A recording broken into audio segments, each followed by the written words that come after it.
आज हम चैप्टर 4 जो कि वर्क एनर्जी एंड पावर है उसका न्यूमेरिकल प्रॉब्लम 4.3 सॉल्व करेंगे।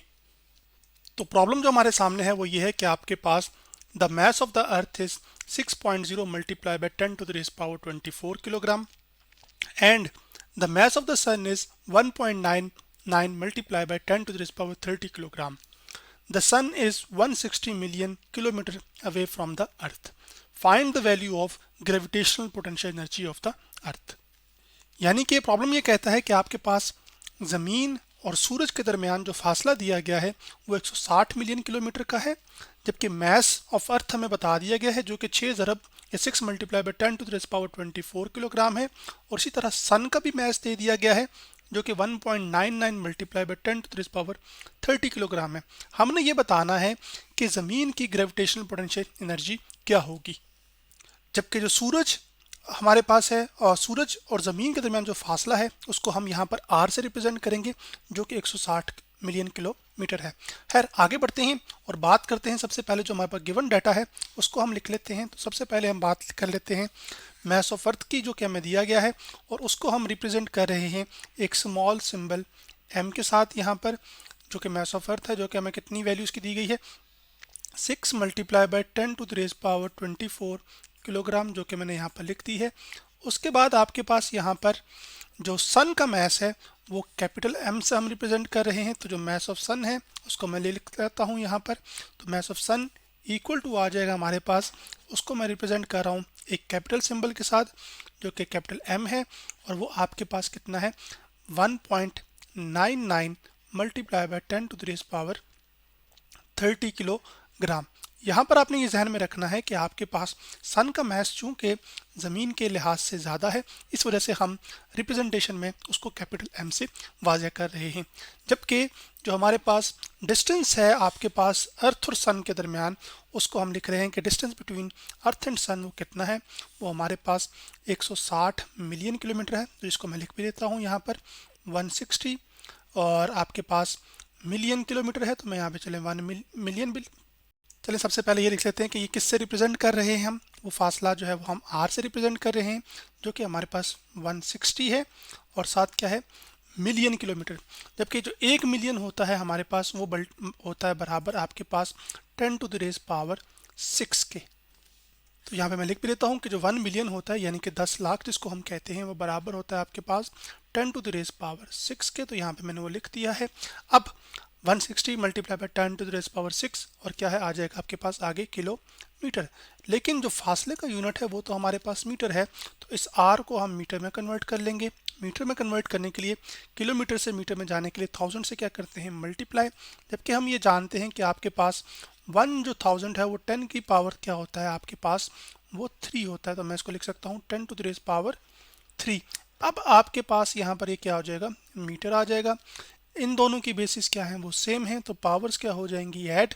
तो आपके पास आ जाएगा 160 multiply by 10 to the raise power 6 प्लस 3 कितना हो जाता है 9। तो यहाँ पे मैं लिख लेता हूँ 6 प्लस 3, एक दफ़ा लिख दिया तो 6 प्लस 3 कितना हो गया 9।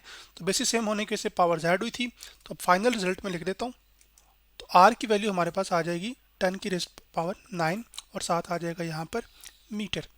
अब हमने जो मालूम करना है वो ज़मीन की जो ग्रेविटेशनल पोटेंशियल एनर्जी है जो कि उसकी पोजीशन की वजह से है, अभी सन के लिहाज से वो मालूम करनी है। तो अब हमारे पास वो जो ग्रेविटेशनल पोटेंशियल एनर्जी है उसको हम रिप्रेजेंट करते हैं, या लिख देता हूँ मैं। चले यहाँ पर जो gravitational potential energy of earth है वो हमने मालूम करनी है, और उसका जो सिंबल है वो हमारे पास कैपिटल यू है। तो कैपिटल यू से हम उसको करेंगे और ये हमारे पास हमने मालूम करना है। अब ये जो ग्रेविटेशनल पोटेंशियल एनर्जी है दो ऑब्जेक्ट्स के दरमियान जब उनके दरमियान फासला ज़्यादा हो तो उसको कैलकुलेट करने के लिए जो फॉर्मूला यूज़ किया जाता है वो आपके पास है u इज़ इक्वल टू। तो अभी जो ग्रेविटेशनल पोटेंशियल एनर्जी है इसको मालूम करने का तरीक़ेकार क्या है कि इसका जो फॉर्मूला है हमारे पास वो u हमारे पास बराबर होता है आपके पास इक्वल टू, यहाँ पर नेगेटिव साइन आता है, उसके बाद आपके पास आ जाता है कैपिटल जी। कैपिटल जी असल में यहाँ पर हमारे पास ग्रेविटेशनल कांस्टेंट है जिसको मैं लिख चुका हूँ, जबकि उसके बाद मास ऑफ फर्स्ट ऑब्जेक्ट आ जाएगा। जैसे कि यहाँ पर हमारे पास मास ऑफ अर्थ है तो मैं उसको स्मॉल m से लिख रहा हूँ। फिर मास ऑफ सेकंड ऑब्जेक्ट आ जाएगा यहाँ पर जो कि आपके पास क्या है मास ऑफ सन। तो आपके पास ये आ गया और डिवाइडेड बाय इन दोनों के दरमियान का जो फासला है। अभी तो जी हमारे पास यहाँ पर ग्रेविटेशनल कांस्टेंट है, इसकी वैल्यू को भी हम लिख लेते हैं, ये एक फिक्स नंबर होता है। तो चले मैं यहाँ पे लिख देता हूँ ग्रेविटेशनल जो कांस्टेंट है हमारे पास वो इक्वल आ जाएगा आपके पास कैपिटल जी के, और इसकी वैल्यू होती है 6.67 multiply by 10 to the raise power -11 newton metre square per kilogram, newton metre square per kilogram square. तो यहाँ पे मैं लिख देता हूँ kg -2। अब हमने सिर्फ और सिर्फ क्या करना है कि इनकी वैल्यूज को सब्स्टिट्यूट करना है। तो जो u है हमारे पास ग्रेविटेशनल पोटेंशियल एनर्जी वो इक्वल टू आ जाएगी आपके पास, मैं माइनस साइन यहाँ पे सब्स्टिट्यूट कर देता हूँ। उसके बाद आपके पास जो g की वैल्यू है सबसे पहले वो लिख लेते हैं, जो कि 6.67 multiply by 10 to the raise power -11 है।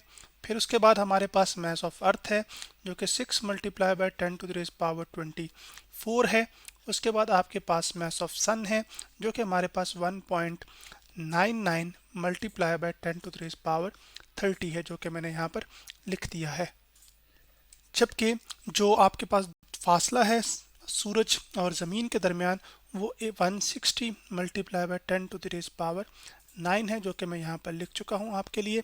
अब हमने सिर्फ क्या करना है कि कैलकुलेटर पर इन कैलकुलेशंस को परफॉर्म करना है। तो उसको करने के लिए हम सबसे पहले थोड़ी सी सिंप्लीफिकेशन कर लेते हैं। तो u इक्वल टू आ जाएगा, हम सबसे पहले जो नंबर्स हैं उन नंबर्स को आपस में मल्टीप्लाई और डिवाइड कर लेते हैं, फिर पावर्स को देखेंगे। तो कैलकुलेटर पर हम 6.67 उसको मल्टीप्लाई करते हैं 6 के साथ, फिर मल्टीप्लाई करते हैं 1.99 के साथ, और आपके पास ये आ गया, और डिवाइड कर देते हैं हम 160 के साथ। तो जवाब हमारे पास आ जाता है 0.49। तो अब इस 0.499 मैं लिख लेता हूँ यहाँ पर पॉइंट, उसके बाद आ जाएगा 497 लिख लेते हैं, मल्टीप्लाई बाय आपके पास आ जाएगा यहाँ पर।